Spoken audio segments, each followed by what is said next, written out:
Hello friends, कैसे हो आप लोग। आशा करता हूँ आप लोग बहुत ही बढ़िया होंगे। तो फ्रेंड्स, आज की इस वीडियो में हम बात करने वाले हैं class 12th biology subject unit first से चैप्टर फर्स्ट में हमारा दिया गया है जीवों में जनन। तो फ्रेंड्स, हम चैप्टर फर्स्ट के अति लघु उत्तरीय क्वेश्चन देखने वाले हैं जो कि टॉप 10 क्वेश्चन है जो कि एमपी बोर्ड एग्जाम के लिए वेरी वेरी इंपॉर्टेंट हैं। तो इसके पहले अगर आपने चैनल को सब्सक्राइब नहीं किया तो सब्सक्राइब कीजिए, साथ ही बेल आइकन को प्रेस कीजिए जिससे आगे आने वाले वीडियो का नोटिफिकेशन आपको सबसे पहले प्राप्त हो सके। तो चलिए फ्रेंड्स, वीडियो को हम स्टार्ट करते हैं। तो देखिए फ्रेंड्स, हमारा फर्स्ट क्वेश्चन दिया गया है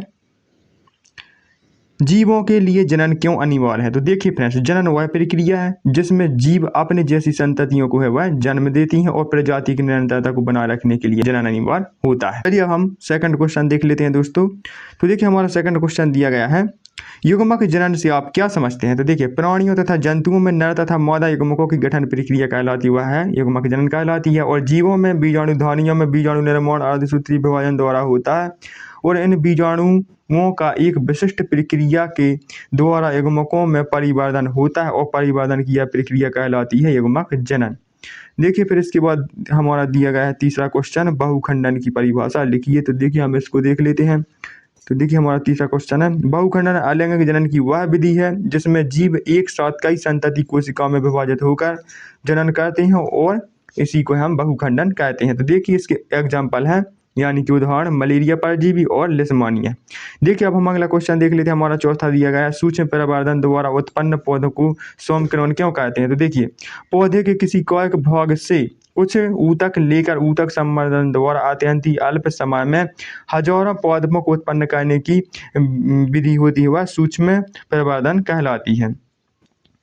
और देखिए इसी का दिया गया है सूक्ष्म परिवर्धन द्वारा उत्पन्न प्रत्येक पौधा आनुवंशिक रूप से मूल पौधा के समान होता है, अंततः इन पौधों को हम सोमा क्लोन कहते हैं।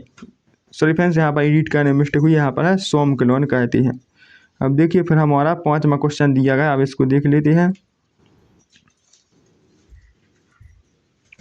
तो देखिए हमारा पांचवा क्वेश्चन, किस विधियों द्वारा कृत्रिम कॉयक जनन किया जा सकता है। विधियों के नाम लिखिए। तो देखिए इसमें है पौधे के शरीर के किसी अंग या भाग द्वारा संपूर्ण पौधे उगने की विधि को हम कॉयक जनन कहते हैं, यह कहलाती है यह विधि। देखिए किन विधियों द्वारा किया जाता है। तो देखिए कलम लगाना और दाब लगाना, रोपण द्वारा और ऊतक संवर्धन के द्वारा। फ्रेंड्स, जो एक कृत्रिम कॉयक जनन वह विधि कहलाती है जिसमें हम किसी भी पौधे की है वह फ्रेंड्स टहनी की है वह कलम लगाते हैं तो उससे संपूर्ण पौधा है वह विकसित हो जाता है, उसी को है जो कॉयक जनन कहलाता है, उसी को हम कहते हैं।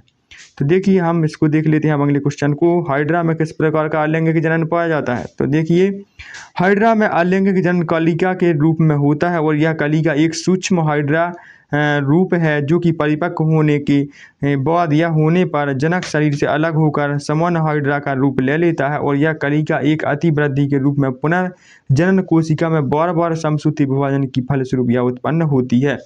तो देखिए अब हम सातवें क्वेश्चन को देख लेते हैं, जीवों में पाए जाने वाले अलैंगिक जनन के नाम लिखिए। तो देखिए फ्रेंड्स, अलैंगिक जनन है निम्नलिखित प्रकार का होता है। देखिए फर्स्ट इसमें कोशिका विभाजन के द्वारा है जो प्रोटिस्टा और मोनेरा में होता है, और विखंडन के द्वारा होता है अमीबा और यूग्लिया में, और तीसरा है हमारा मुकुलन के द्वारा अलैंगिक जनन किस में होता है, ईस्ट और हाइड्रा में। और देखिए अलैंगिक बीजाणु द्वारा किस में होता है, कवक और शैवाल में, और कोनिडिया द्वारा होता है पेनिसिलियम कवक में, और जेम्यूल के द्वारा होता है स्पंज में अलैंगिक जनन। देखिए अब इसके बाद हम देख लेते हैं आठवां क्वेश्चन हमारा दिया गया है,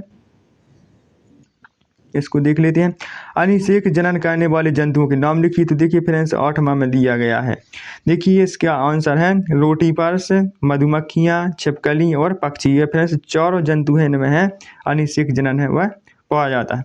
अब देखिए फिर इसके बाद है चार द्विलिंगी प्राणियों के नाम लिखिए। तो द्विलिंगी प्राणी कौन कौन से फ्रेंड्स, स्पंज, टैपवर्म, केंचुआ और जोंक, यह है फ्रेंड्स यह द्विलिंगी प्राणी है।